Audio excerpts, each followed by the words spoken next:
शुरुआत एक बड़ी खबर के साथ। तेहरान के लविजान इलाके पर हवाई हमला हुआ है। खामनेई के संबोधन के ठीक बाद ये पूरा हमला देखने को मिला। इजराइल डिफेंस फोर्स ने लविजान पर बम बरसाए हैं। लविजान को खामनेई का संभावित ठिकाना माना जाता है और वहीं पर ये ताबड़तोड़ हमले देखे गए। इजराइल डिफेंस फोर्स ने लविजान पर ये बम बरसाए हैं। लविजान इलाके पर ये तेज हवाई हमला देखने को मिला है और खामनेई का संबोधन होने वाला था। उसके ठीक बाद ये पूरा अटैक देखने को मिला है। तेहरान के लविजान पर यह अटैक आप देखिए। लविजान में खामनेई का ठिकाना भी है। यहाँ पर हवाई हमला देखने को मिला।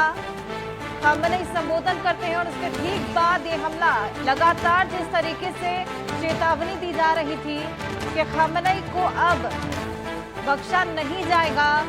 खामनेई की लोकेशन हमें मालूम चल गई है।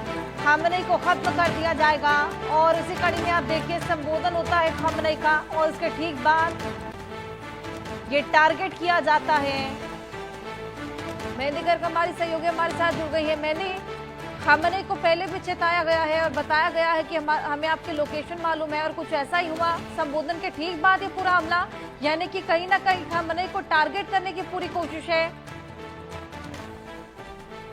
बिल्कुल अर्षा, देखिए इजरायली वायु सेना ने तेहरान के लविजान इलाके में हवाई हमले किए और बेशक खामनेई के लिए पहले ही ये कहा गया था कि टारगेट जो मालूम है वो कहां पर छिपा हुआ है ये मालूम है और कभी भी जो अटैक है वो किया जा सकता है। तो ऐसे में जो ईरान के नेता माने जाते हैं अयतुल्लाह अली खामनेई के राष्ट्र संबोधन के बाद ही जैसे ही उन्होंने राष्ट्र को संबोधित किया और ये माना जा रहा था कि उस संबोधन में अमेरिका राष्ट्रपति डोनाल्ड ट्रंप को उन्होंने करारा जवाब दिया, तो उनके संबोधन के तुरंत बाद ही ये जो बड़ा हवाई हमला है वो हो जाता है और खामनेई का जो गुप्त ठिकाना है उसे माना जाता है जहां पर ये हमला हुआ। साथ ही साथ अर्षा, अगर रिपोर्ट्स की भी माने तो इजरायली सेना ने तेहरान के नोवोन्याद स्क्वायर को निशाना बनाया जहां ईरानी रक्षा मंत्रालय का मुख्यालय भी होता है और कई कारखाने भी वहां पर मौजूद हैं। और इसके साथ साथ ही इजरायली सेना ने इस हमले की जो जिम्मेदारी ली है उसके बाद उन्होंने ये भी कहा है कि तेहरान में दूसरे अन्य ठिकानों पर भी हमला किया जाने वाला था और उसी दौरान लविजान इलाके में भी बमबारी की गई, जिसे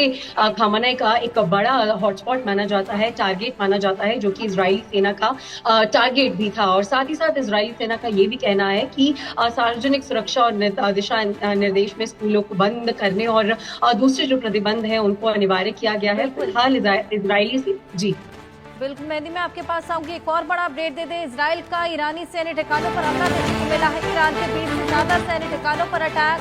तेहरान में प्रमुख परमाणु और मिसाइल ठिकाने जिनको निशाना बनाया गया। इजराइल के 60 लड़ाकू विमानों ने तबाही मचा दी है। इजराइल के हमलों से ईरान में हाहाकार मचा हुआ है।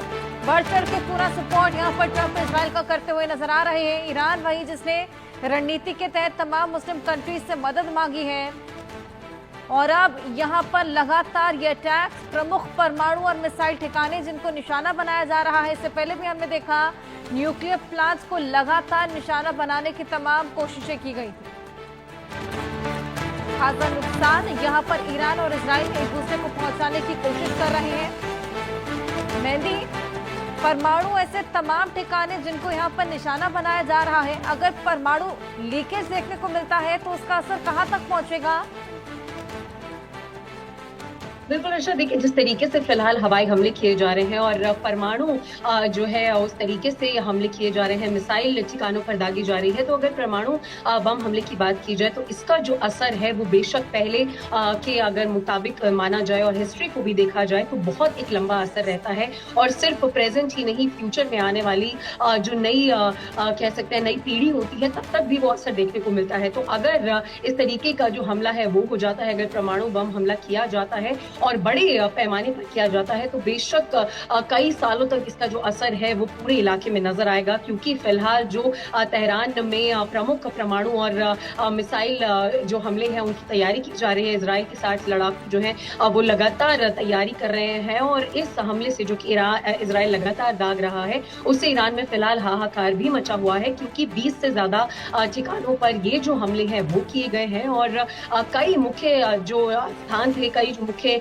एरिया थे उन्हें निशाना बनाकर ही जो हमले हैं वो किए गए हैं। और सिर्फ मिसाइल अटैक ही नहीं, परमाणु बम जैसे हमले जो है वो लगातार किए जा रहे हैं। तो ऐसे में फिलहाल अमेरिका की अगर बात की जाए तो वो लगातार इजराइल के साथ खड़ा हुआ नजर आ रहा है। तो ऐसे में इस तरीके के ये जो 60 लड़ाकू विमान है उन्होंने जब ईरान में तबाही मचाई है तो बेशक ईरान में हाहाकार जैसी स्थिति फिलहाल मची हुई है। और अगर परमाणु बम के एक बार फिर से उसके इफेक्ट की बात की जाए हर्षा, तो बहुत लंबे समय तक रहता है, बहुत बड़ी तबाही मचाकर जो परमाणु बम है वो जाता है और आने वाली पीढ़ियों तक भी वो जो असर है वो देखने को मिलता है। तो फिलहाल दोनों ही देश जो है वो बहुत ही एक सेंसिटिव कड़ी पर खड़े हुए हैं, एक सेंसिटिव एरिया में खड़े हुए हैं। लगातार जो अटैक्स हैं वो किए जा रहे हैं और अब बड़े अटैक्स जो हैं वो इजराइल ईरान पर फिलहाल दागता हुआ भी दिखाई दे रहा है। जी बिल्कुल, लगातार ये जो हमले देखने को मिल रहे हैं, इसी को लेकर एक और बड़ा अपडेट, इजरायली हैकर्स ने ईरानी न्यूज चैनल